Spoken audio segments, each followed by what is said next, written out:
Hey, hi everyone. Welcome back. So let us see how exactly we can handle a tooltip message. See on the same jQuery UI application tooltip, whenever we hover our mouse on that particular element, this value is being populated. And when you perform a right click and an inspect, right, the same whole tooltip message is populating inside the title attribute. So I can directly get my title attribute. So what I have done is I just copied the frame 1 program and I created a new frame 2 program in which delete the unnecessary logics, and I just maintained only one program, handle tooltip.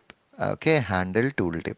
And here in this particular one, once we have a frame with us, the only thing that we need to do is await frame1 dot allocator in the frame1, whichever the element is having an age attribute, right? For that particular element, I want to get a attribute of that particular title.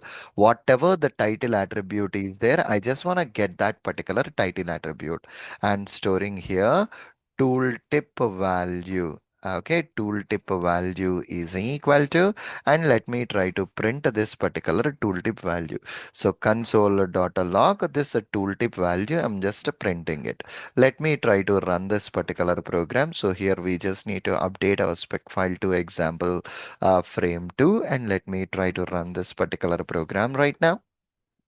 It's getting executed, and it identified that particular element. Perfect. And if you go back to the program here, see the tooltip message got retrieved, and the same tooltip message got printed down to the console.